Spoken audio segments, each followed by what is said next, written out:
안녕하세요. 저는 40대 중반 여자입니다. 저는 아주 어릴 때부터 사회생활을 시작해서 지금까지 항상 바쁘게 살아오고 있어요. 그러다 보니 항상 일을 할 때는 라디오를 켜두곤 했었는데 요즘은 이곳의 사연을 듣는 재미에 푹 빠져서 힘든 줄도 모르고 일을 하네요. 여러 가지 이야기를 듣다 보니 저도 얼마 전에 겪었던 일을 한번 여러분께 털어놓고 싶은 마음이 들었답니다. 그러려면 거의 20년 가까이 묻어두고 다시는 들춰보지 않으리라 다짐했던 이야기까지 여러분께 들려드려야 할 것 같네요. 한번 시작해 볼게요. 저는 3년 전부터 요양보호사로 일을 하고 있는데요. 최근에 다른 요양병원으로 추천을 받아서 옮기게 되었답니다. 정말 힘들지만 또 한편으론 보람도 있고 저의 노후를 생각해 볼 수 있어서 감사하는 마음으로 열심히 하려고 생각을 했죠. 일을 끝내고 퇴근을 하려고 병원 복도를 지나는데 휠체어를 탄 아저씨가 저를 뚫어지게 보며 제 쪽으로 점점 다가오더라고요. 무슨 일이 있나 싶어 도와드리려고 저도 다가갔는데 아저씨의 얼굴을 본 순간 자리에서 얼어붙고 말았답니다. 바로 제 전남편이었기 때문이에요. 정말 당신이 맞네. 하나님이 내 기도를 들어주셨나? 꼭 한 번은 당신을 만나고 싶다고 매일 기도를 했어. 전남편은 무슨 이산가족 상봉이라도 하는 듯이 활짝 웃으며 제 쪽으로 팔을 뻗는 게 아니겠어요. 저는 너무 어이가 없어서 남편을 피해 뒷걸음질을 쳤죠. 사람 잘못 보신 것 같네요. 저는 얼른 이 자리를 피하고 싶어서 빠른 걸음으로 입구 쪽으로 걸어갔어요. 그때 전남편이 저를 쫓아오려고 휠체어를 빨리 움직이다 그만 앞으로 고꾸라지고 말았죠. 주변에 사람이 아무도 없어서 결국 제가 가서 남편을 휠체어에 가 다시 앉혀야만 했어요. 당신 맞잖아. 여긴 어떻게 온 거야? 혹시 나 보려고 온 거야? 여보, 제발 내 얘기 좀 잠깐만 들어줘. 내가 다 잘못했어, 제발. 헤어진 게 10년은 훌쩍 넘었는데 여보라는 소리가 잘도 나오네. 역시 뻔뻔한 건 여전해. 할 말도 들을 말도 없으니까 저리 꺼져. 그렇게 전남편을 두고 집으로 돌아와 한시름 놓을 수 있었지만 머릿속에서 내내 그 초췌하고 비참한 전남편의 모습이 계속 생각이 나더라고요. 더불어서 그동안 전남편 때문에 지옥같이 살았던 제 과거의 비참한 모습도 다시 떠올라 버렸죠.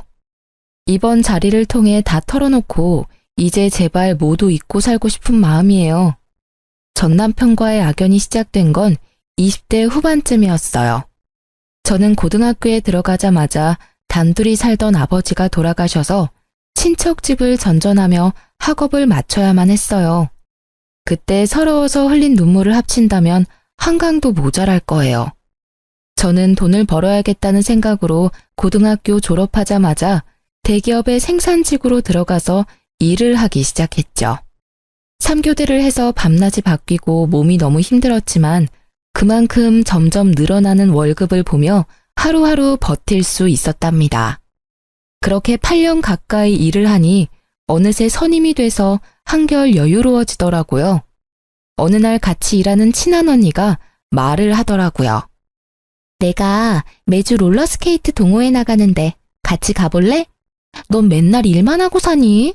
바람 좀 쐬고 남자도 좀 만나고 그래야지. 얼굴도 이쁜 게. 내 처지에 무슨 남자야. 난 열심히 돈 모아서 내 힘으로 아파트 살 때까지 남자 안 만날 거야. 그러지 말고 이번에 한강 가서 탈 건데 같이 가자. 너 한강도 한 번도 안 가봤지?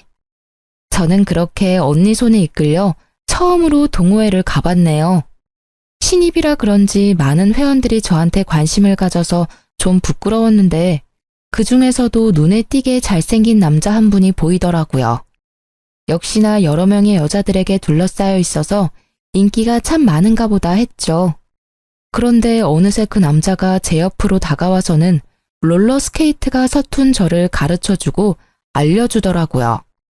그렇게 대화를 나누게 되었고 매주 동호회에 갈 때마다 그분과 둘이 산책을 하며 롤러스케이트를 타는 날들이 이어졌죠. 저희는 그렇게 동호회 내에서 공식 커플이 되었고 2년의 시간을 연인으로 지냈답니다. 저는 처음 하는 연애여서 그런지 모든 게 새롭기만 했고 남자친구에게 그야말로 푹 빠져서 지냈던 것 같아요. 어느 날 남자친구가 저에게 반지를 불쑥 내밀더라고요. 우리 결혼하자. 난 일찍 결혼해서 너 닮은 딸 낳고 안정적으로 살고 싶어. 자기, 내 사정 잘 알면서 그래? 자기는 서울에 있는 대학교도 나왔고 지금 회사도 꽤 좋은 곳이잖아. 자기 가족이 나를 받아들이겠어? 나도 너랑 크게 다르지 않아. 홀어머니와 둘이 살고 있고 아직 회사 다닌 지 얼마 안 돼서 너보다 월급도 훨씬 적잖아. 네가 어디가 어때서? 자기 말 들어보면 어머님이 자기에 대한 기대가 크신 것 같은데 부모님도 없는 내가 마음에 드실 리가 없잖아. 난 반대하는 결혼 하고 싶지 않아. 우리 그냥 이대로 만나기만 해. 무슨 소리야. 난 너랑 연애만 하려고 만나는 거 아니야. 진지하게 만나고 있고 나도 많이 생각해서 결혼하자는 거야. 넌 나만 믿고 따라오면 돼. 저는 결혼을 원하지 않았지만 남자친구가 강하게 밀어붙여서 점점 남자친구와의 미래를 꿈꾸게 되고 행복한 가정을 꾸리고 싶다는 마음이 생기더라고요. 외로운 제 삶에 가족이 생기는 거니까 허락만 된다면 꼭 이루고 싶었죠. 그렇게 남자친구만을 믿고 시모와 처음으로 만나게 되었어요. 주말에 식당에서 만나게 되었는데 저를 보고는 아주 늘씬하고 예쁘다며 마음에 드신 듯한 모습이었어요. 그래서 좀 기대를 했었는데 곧 제 집안 사정과 직업을 들으시고는 얼굴이 구겨지시더라고요. 사실 내가 우리 아들 결혼은 생각해보지도 않아서 좀 당황스럽네. 오늘은 그냥 교제하는 친구 만나서 밥 한번 먹는 걸로 하고 결혼 얘기는 좀 천천히 하자. 아참, 내가 이 근처에서 약속이 있어서 금방 일어나야 될 것 같네. 시모는 만난 지 30분도 안 돼서 밥도 제대로 먹지 않고 나가버리더라고요. 엄마가 좀 마당발이시거든. 그래서 약속이 많으셔. 네가 이해해. 다음에 정식으로 인사드리자. 저는 본능적으로 시모가 저를 마음에 들어하지 않는다는 걸 느낄 수 있었어요. 아니나 다를까 다음날 모르는 번호로 전화가 오더라고요. 나 영준이 엄마인데 지금 당장 어제 만났던 그 식당 옆에 커피숍으로 튀어와. 대뜸 전화해서 거칠게 명령하는 식으로 말을 하길래 너무 당황스러웠지만 일단 나갈 수밖에 없었죠. 시모는 나이답지 않게 날씬하고 외모를 엄청 꾸미는 것 같았어요. 젊었을 땐 정말 예뻤겠다 싶었고 남자친구의 잘생긴 외모가 시모에게 물려받은 것 같았답니다. 시모는 저를 보자마자 무슨 벌레를 보듯이 인상을 팍 쓰더라고요. 쓰잘데기 없는 인사는 건너뛰고 본론만 말아마. 당장 우리 아들한테서 떨어져라. 네? 그게 무슨 말씀이세요? 헤어지란 말씀이신가요? 머리가 돌대가리야? 한 번에 말귀를 못 알아들어? 니까지 게 감히 우리 아들하고 결혼을 한다고? 용기가 가상한 건지 무식한 게 용감한 건지. 너 고등학교 간신히 졸업하고 공장에서 일하는 공순이라며? 네, 제가 집안 사정이 좋지 않아서 일찍 돈을 벌었어야 해서요. 하지만 저 지금 연봉도 높고 관리직으로 승진도 했어요. 그런다고 공순이가 뭐 전문직이라도 돼? 영원한 공순이지. 가정 형편이야. 나도 우리 아들 혼자 키웠으니까 크게 상관 안 하려고 했어. 그래도 너무 키우는 거 아니니? 우리 아들 그 잘난 외모에 학벌에 직업에 뭐가 모자라서 너까지 거랑 결혼을 시켜야 돼? 우리 아들한테 줄 서는 애들이 한둘이 아닌데 네가 뭔데? 저 혼자 열심히 살아왔고 이런 말 들을 만큼 잘못한 것도 없고요. 저도 이 결혼 안 하겠습니다. 이만 가볼게요. 저는 악소리를 질러대는 시모를 뒤로 하고 냉정하게 나와버렸어요. 혼자 사는 게 속 편하지 처음부터 이렇게 반대하는 결혼을 뭐하러 하겠어요. 그리곤 그 후로 남자친구의 연락도 받지 않고 남자친구가 찾아올까봐 공장 기숙사에서 잠시 지내기도 했죠. 그러자 남자친구는 같이 동호회에 나가는 언니의 도움을 받아서 저한테 계속 연락을 하고 기숙사로 몰래 들어오기까지 했답니다. 제가 무수하게 헤어지자고 밀어냈지만 남자친구는 제가 사는 집에 들어와서 같이 살기까지 했고 저도 사랑하는 사람을 더 이상 밀어낼 힘이 없었죠. 거기다가 남자친구가 밀어붙여서 얼떨결에 혼인신고까지 하러 가게 되었어요. 혼인신고를 했다는 걸 알게 된 시모가 저희 둘을 집으로 부르더라고요. 철없는 10대도 아니고 어떻게 혼인신고를 덜컥 할 수가 있어? 네가 제정신이니? 엄마가 그렇게 말도 안 되는 반대를 하는데 어떡해? 나는 이 사람이랑 같이 살 거니까 엄마가 양보해. 아유, 내가 너 때문에 환장한다. 어쩜 그렇게 다혈질이 네 아버지를 빼닮았니?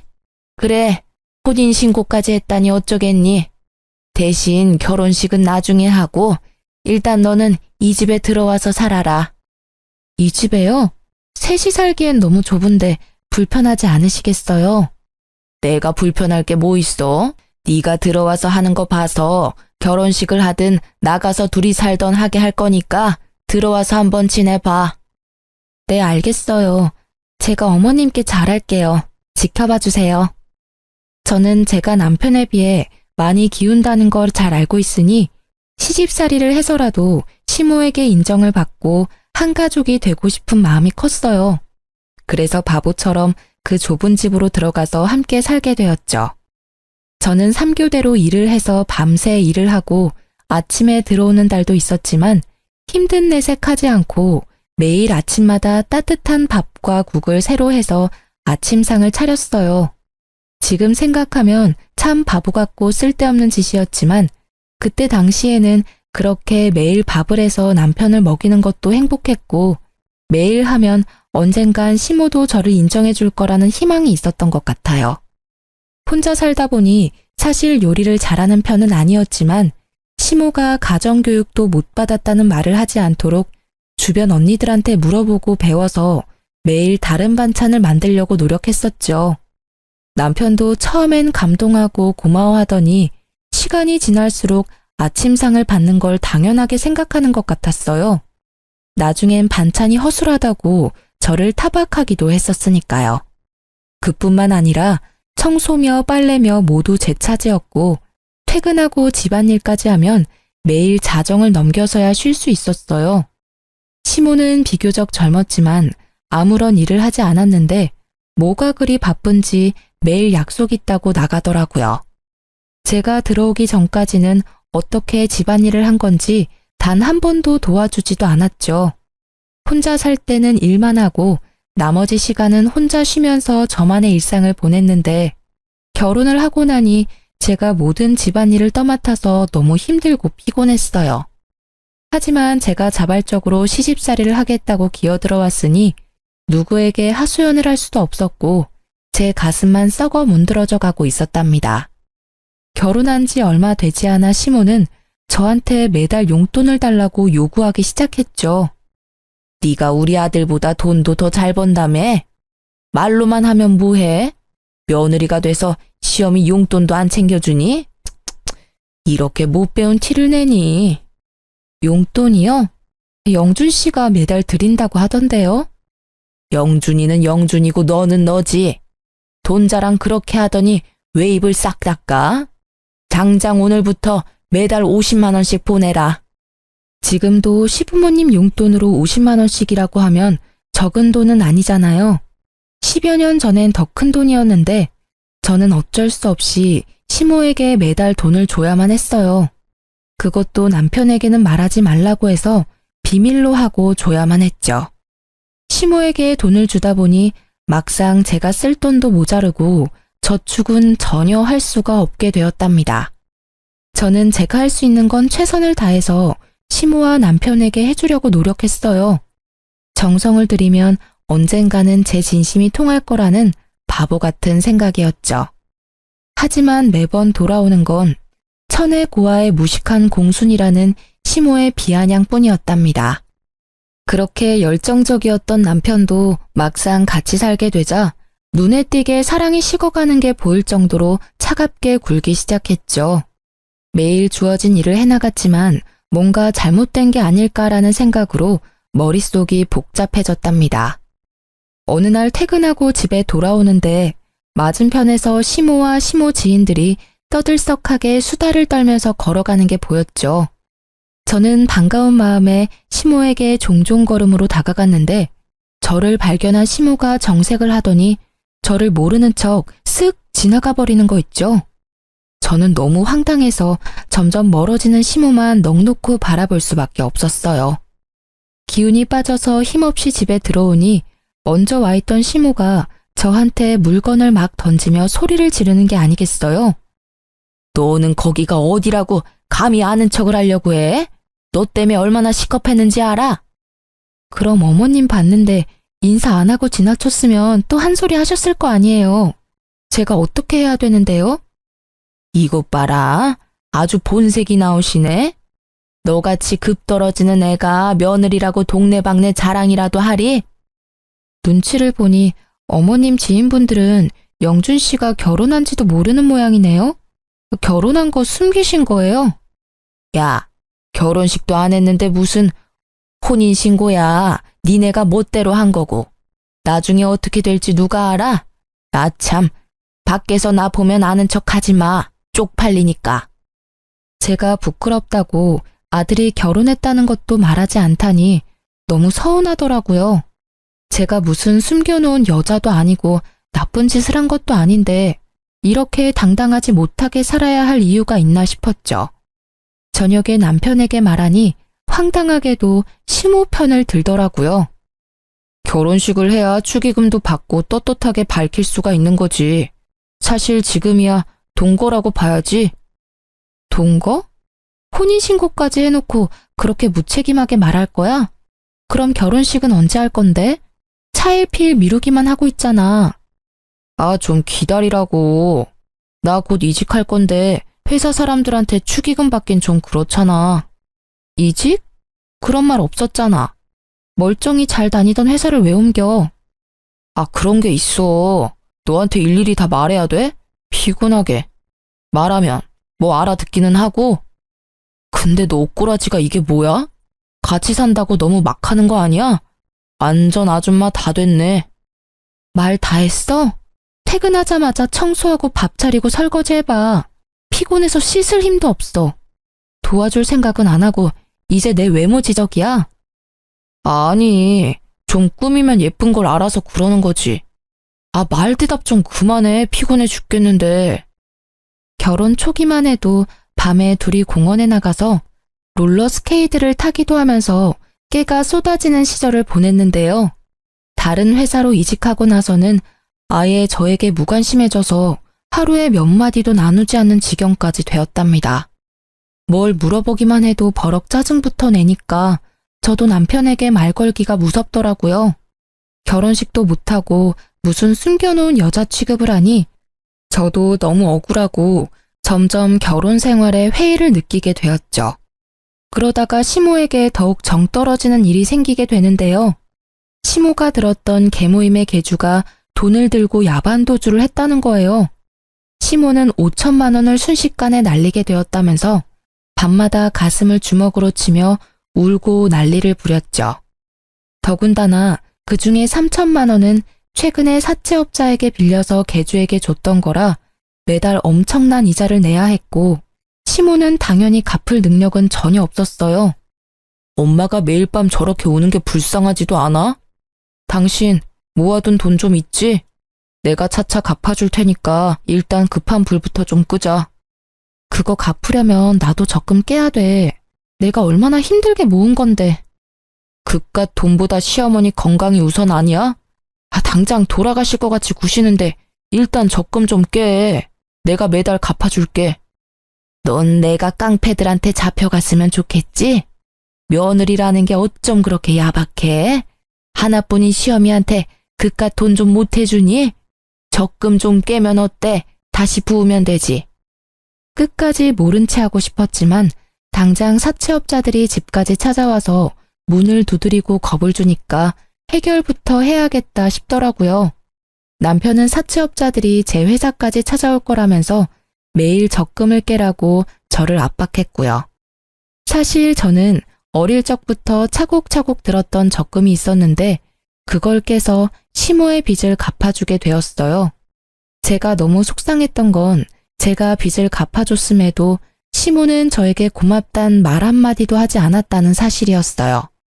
제가 피땀 흘려 모은 돈을 가져갔으면서도 마치 당연하다는 듯이 구는 모습에 정말 정이 확 떨어져 버리더라고요.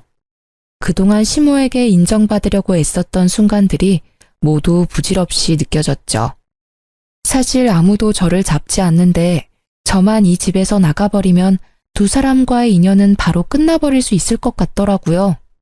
그런 고민을 하는 와중에 저에게 소중한 생명이 찾아오게 되었답니다. 너무나 갑작스러웠지만 남편은 제가 임신했다는 걸 알고 무척 기뻐하더라고요. 예전처럼 다정한 남편의 모습으로 돌아온 듯했고 살뜰히 저를 챙겨주기 시작했어요. 그걸 보는 시모는 영 못마땅한 표정이었죠. 거기 바닥이 더러우니까 엎드려서 박박 걸레질 좀 해라. 저 물건들 좀 들어서 집 밖에다가 쌓아둬라.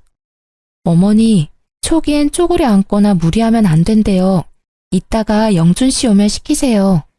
그거 잠깐 드는 건데 뭐가 어렵다고 유세야? 누구네 안 낳아봤어? 그런 걸로 잘못되려면 안 낳는 게 낫지. 빨리 안 옮겨? 시모는 제가 임신 초기일 때 집안일을 더 시키고 무거운 걸 자주 들게 하면서 저를 더 괴롭히더라고요. 그땐 막연히 임신했어도 봐주지 않는다고만 생각했는데 지금 생각해보면 아기를 원하지 않아서 잘못되게 하려고 했던 것 같아 소름이 끼치네요. 저는 건강하게 아기를 낳고 싶어서 회사도 휴직했고 제 돈으로 맛있는 거 사 먹어가면서 아기를 지켜나갔어요. 그렇게 남편을 닮아 코가 오똑한 아들을 품에 안을 수 있었답니다. 아들을 낳고 품 안에 처음 안아본 날이 제 인생에서 가장 행복한 날이었어요. 그동안 시모와 남편에게 철없고 서운했던 건 모두 잊고 아기와 함께 한 가족으로 잘 살아보려고 다짐도 했었죠.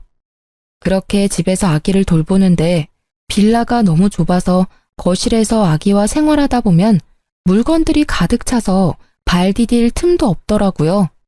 화장실이 너무 좁아서 아기 욕조 놓고 목욕시키기도 너무 힘들었어요. 남편은 새로 이직한 회사 일로 바빠서 매일 밤 늦게 들어왔고 시모는 단 한 번도 육아를 도와주지 않았어요. 정말 매정할 정도로 아기 얼굴도 잘 쳐다보지 않더라고요. 아무리 제가 미워도 자신의 손주한테까지 이렇게 정이 없을 수가 있는지 기가 찼죠. 어머니, 저 잠깐 밥 좀 먹게 아기 좀 봐주실 수 있을까요? 혼자 잘 누워있고만 뭘 봐? 애 앞에 두고 밥에 국 말아서 후루룩 마시면 되지. 요즘 영준 씨도 매일같이 늦게 들어와서 저 혼자 하루 종일 아기를 보려니 너무 힘들어서요. 저 씻은 지도 며칠 됐어요. 잠깐만 좀 봐주세요. 네 애를 네가 봐야지 왜 나한테 봐달래? 내가 언제 손주 낳아달라든? 네가 좋아서 낳은 걸 가지고 왜 나한테 떠넘겨? 나 나가야 돼. 비켜. 아무도 도와주는 사람 없이 하루 종일 아기와 씨름하려니 정말 미쳐버리겠더라고요. 그나마 믿을 사람은 남편뿐인데 남편은 밤에 아기가 울어서 짜증이 난다면서 어느 날부턴 외박까지 일삼기 시작했죠. 주말에 저는 새벽부터 일어나서 아기를 보고 있는데 남편은 태평하게 늦잠을 자는 걸 보니 부하가 치밀어 올라 남편을 흔들어 깨웠어요. 주말엔 아기 좀 봐야지 언제까지 잘 건데 내가 얼마나 힘든 줄 알아? 나 혼자 애 만들었어? 아빠라는 인간이 어쩜 그렇게 애를 쳐다도 안 봐. 당신은 귀찮다고 외박하고 다니고 도대체 어디에 있다 오는 거야? 아, 정말 귀찮게. 일하다가 늦어지면 외박도 하는 거지. 너 지금 일 안 하잖아. 그럼 네가 애를 보는 게 맞는 거 아니야? 그래, 이렇게 나온다 이거지. 오늘 당신 일 안 하잖아. 그럼 당신이 애 보면 되겠네. 저는 남편에게 아기를 안겨버리고 지갑만 챙겨서 집을 나와버렸어요. 남편이 계속 전화를 해댔지만 다 무시해버리고 하루를 여관에서 혼자 보냈죠.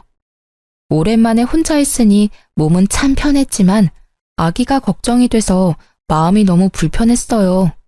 결국 다음날 오전에 집으로 들어갔죠. 집 안으로 들어가자 시모가 우는 아기를 안고 어쩔 줄 몰라 하고 있고 남편은 아기가 토한 우유를 닦고 있더라고요. 저를 발견한 시모가 악을 쓰면서 저에게 아기를 거칠게 넘겨주었답니다. 무식해도 정도가 있지. 어디 배워먹지 못하게 애를 두고 나가? 너 때문에 내가 얼마나 고생을 했는지 알아? 아우, 삭신이야. 야, 이러고도 네가 엄마냐? 애를 버리고 나가? 너 진짜 무서운 애였구나.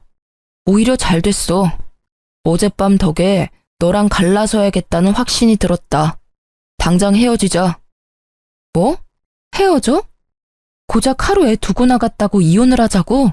제정신이야? 너나 애나 다 지겨워. 집에 들어오는 게 지긋지긋해. 애초에 너는 나랑 급이 안 맞는 애였어. 내가 뭐에 씌었었나 보다. 이제야 네가 제정신으로 돌아왔구나. 그러게 엄마가 계속 말했잖아. 쟤는 아니라고. 애까지 낳고 이게 뭐니? 저는 분노가 치밀어 올라서 주체가 안 되더라고요. 저는 남편의 뺨을 사정없이 세게 내리쳤어요. 지금 말 다 했어? 내가 지금까지 어떤 마음으로 견뎠는데. 뭐? 급이 안 맞아? 네가 얼마나 대단한데 나한테 그딴 말을 해? 이게 미쳤나? 누굴 때려? 잔뜩 흥분한 남편이 신발장에 있던 롤러스케이트를 저한테 던졌어요. 단단한 바퀴가 제 머리를 강타했고 저는 비명을 지르며 손으로 머리를 감쌌죠. 그때 손에서 축축한 느낌이 들어서 손을 보니 피가 잔뜩 묻어나왔어요. 찢어진 이마가 아픈 것보다 남편과 저를 이어주었던 롤러스케이트에 얻어맞은 제 모습에 가슴이 무너져 내리더라고요. 시모는 벌써 나가버려서 자취를 감췄고 남편은 제 피에 놀랐는지 주춤대다가 그대로 현관문을 열고 나가버렸답니다. 아기는 얼굴이 벌개져서 악을 쓰며 울고 저는 피를 철철 흘리며 남편이 나간 현관문을 뚫어지게 노려보았어요. 저는 충격과 배신감으로 한참 움직이지 못하고 있다가 아기 울음에 정신을 차려서 일단 손을 씻고 아기를 달래기 시작했죠. 이마에서는 계속 피가 흘러내리고 있었고 아기가 조용해진 뒤에야 저는 혼자서 지혈을 해서 간신히 피를 멈출 수 있었답니다. 그렇게 며칠이 지났고 시모도 남편도 집에 들어오지 않더라고요. 저는 혼자 미친 사람처럼 서럽게 울면서도 아기를 돌봐야 했고 너무 힘들어서 결국 친한 언니에게 연락을 했답니다. 언니는 한 걸음에 집으로 달려와 주었어요. 세상에, 이게 무슨 일이야? 너 얼굴이 왜 이러니? 나한테 연락을 했어야지. 아니, 그 나쁜 자식이 밖에선 그렇게 착한 척을 하면서 널 이렇게 만들었단 말이야? 언니, 나 아직 병원에도 못 가봐서 병원 좀 갔다가 남편 좀 만나고 올게. 그동안 우리 애기 좀 봐줄 수 있어? 당연하지. 너 밥은 먹었어? 세상에, 피죽도 못 얻어먹은 것처럼 삐쩍 말라서는. 이런 몸으로 애기한테 계속 젖을 준 거야? 이 미련한 거사. 언니는 냉장고에 있던 재료로 죽을 만들어서 억지로 저에게 먹였죠. 저는 언니 덕에 병원에 가서 찢어진 이마 치료를 받고 남편의 회사로 찾아갔답니다. 제가 건물 앞에 도착했을 때 마치 짠 것처럼 남편이 그 앞에서 고급 승용차에서 내리더라고요. 남편이 문을 열어주자 고급 투피스를 빼입은 여자가 미소를 지으며 내렸어요. 그리고는 둘이 다정히 팔짱을 끼고 여자는 남편의 어깨에 얼굴을 기댄 채 건물 안으로 걸어 들어가는 게 아니겠어요? 저는 달려가서 남편의 어깨를 붙잡았답니다. 뒤돌아본 남편이 저를 보고는 화들짝 놀라며 여자를 살짝 밀쳐내더라고요. 당신이 여긴 어떻게 알고 왔어? 네 눈엔 내가 바보 천치로 보여? 내가 네 회사 주소도 모르고 있었을까봐. 아, 이 여자가 와이프? 얘기 듣던 대로네. 여자가 저를 머리부터 발끝까지 훑어보더니 비웃음 짓는 게 아니겠어요. 저는 분노와 수치심이 밀려와서 몸이 부들부들 떨려왔답니다. 이 여자는 뭐야? 너 바람 펴? 그래서 이혼하자는 거였어? 이 인간 말종 같은 자식아. 남의 회사 앞에서 소란 피우지 말고 진정 좀 해요. 이러니까 급 떨어진다는 소리나 듣지. 그래요. 우리 사랑하는 사이니까 그쪽이 양보 좀 해서 이혼 좀 해줘요. 내가 위로금은 섭섭지 않게 줄 테니까. 뭐라고? 넌 뭐 얼마나 대단한데 나를 무시해? 그래봤자 상간녀 주제에. 저는 여자의 긴 머리채를 잡고 마구 흔들기 시작했어요. 여자는 저보다 키가 작아서 저를 막지 못하고 마구 휘둘리며 비명만 질러댔죠. 남편이 그런 저를 말리려고 제 손을 마구잡이로 던지더라고요. 제가 멈추지 않자 저를 세게 밀쳐서 저는 바닥으로 고꾸라졌죠. 여자를 껴안고 머리카락을 쓸어넘기는 남편을 보고 부하가 치밀어서 남편에게 달려들었어요. 지금 생각해보면 며칠을 굶고 죽밖에 못 먹었던 제가 어디서 그런 힘이 나왔는지 모르겠어요. 악에 받쳐서 그런 행동을 할 수 있었던 거였겠죠. 저는 남편의 머리를 마구 뜯기 시작했고 곧바로 남편 뺨을 사정없이 때려댔죠. 이번에는 상간녀가 제 허리를 잡고 뜯어말리더라고요. 점점 사람들이 몰려들자 상간녀가 곤란해하는 게 바로 느껴졌어요. 그래서 더욱더 남편에게 달려들어 물귀신처럼 매달리기 시작했고 사람들이 우리를 둥글게 구경을 하기 시작하더라고요. 저는 이때다 싶어 큰 소리로 말했죠.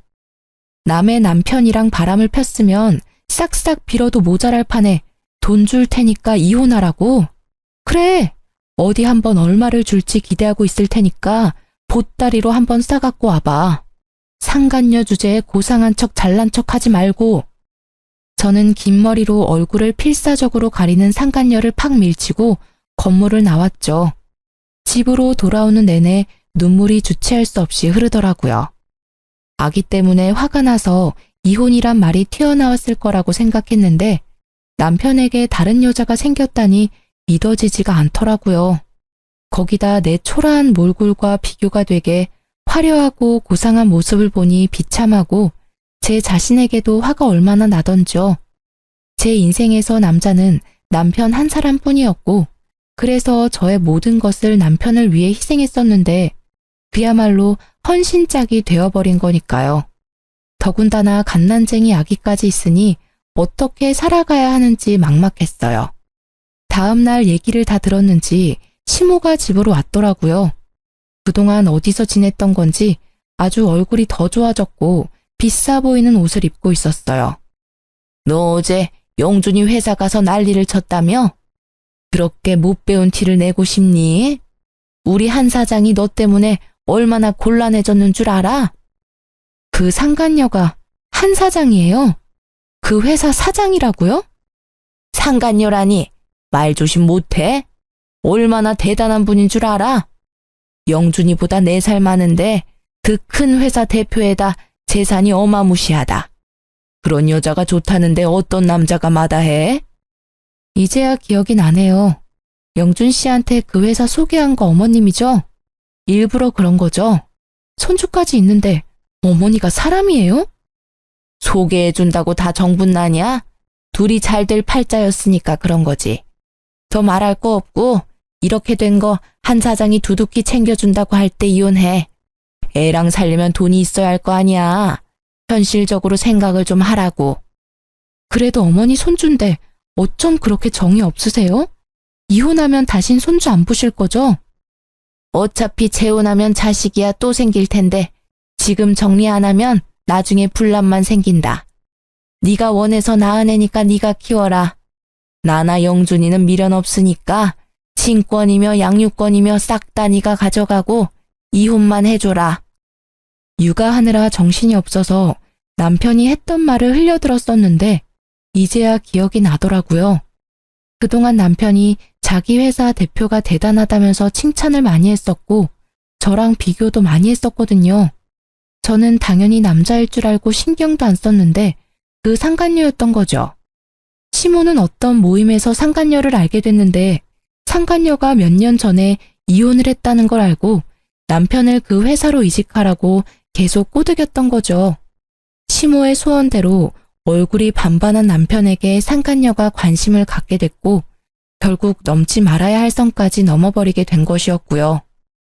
시모는 이 집을 나가서 상간녀가 마련해준 아파트에서 호의호식을 하며 지내고 있었던 거죠.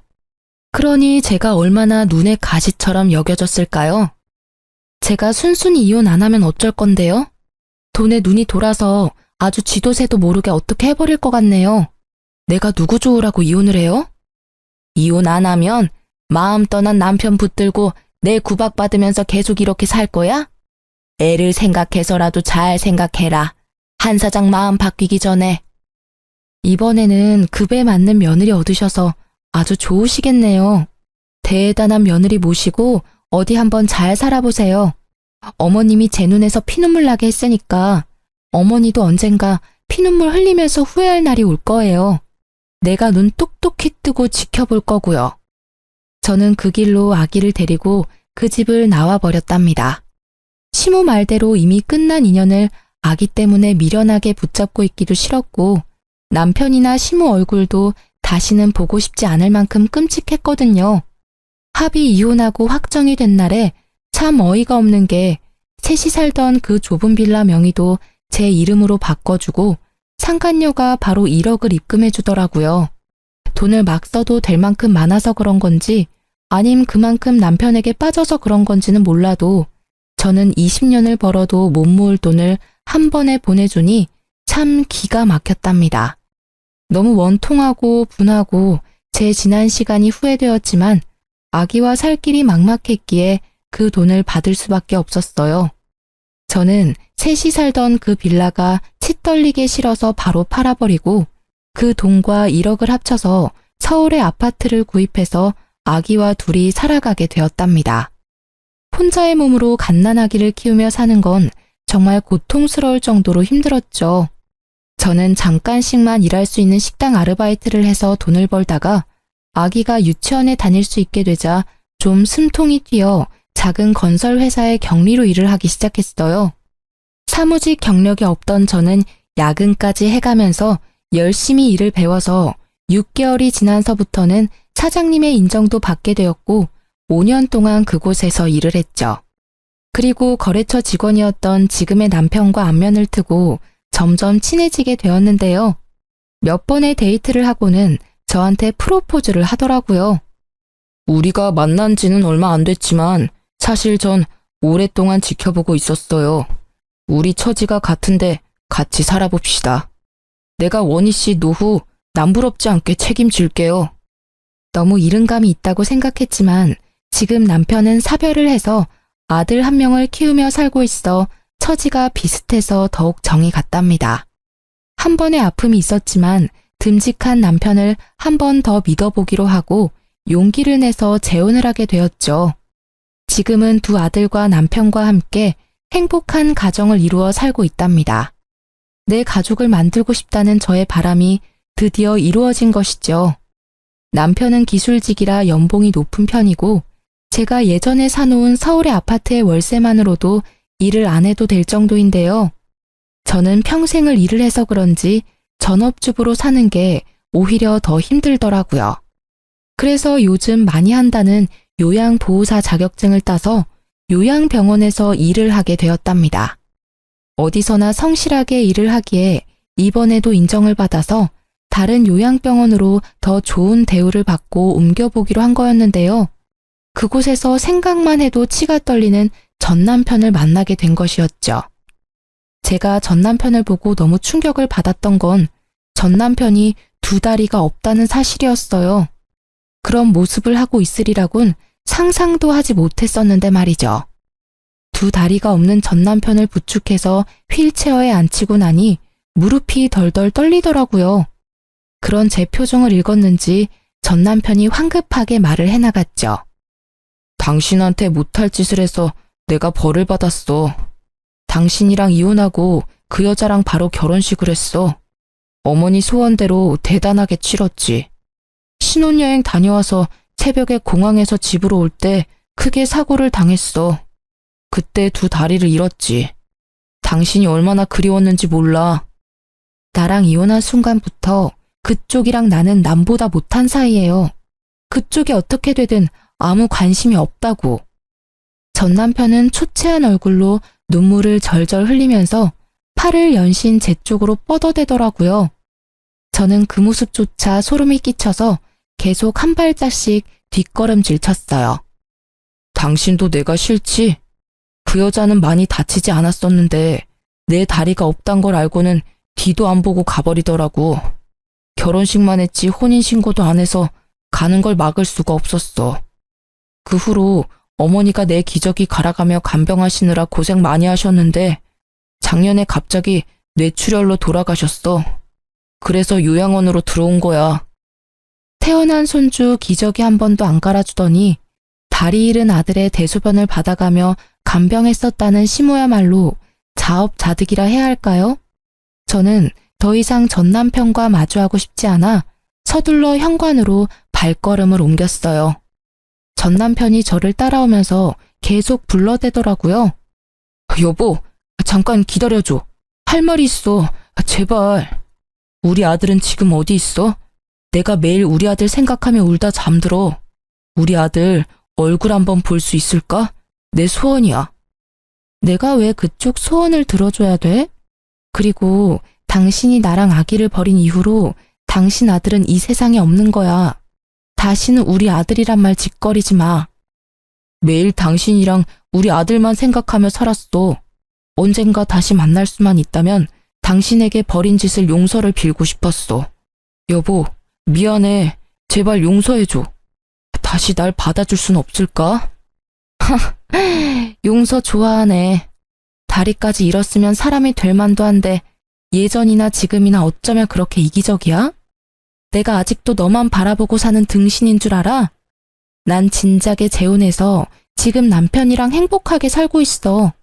넌 평생 네가 만든 지옥에 갇혀서 잘 살아봐. 저는 전 남편에게 차갑게 쏘아붙이고 병원 문을 나섰어요.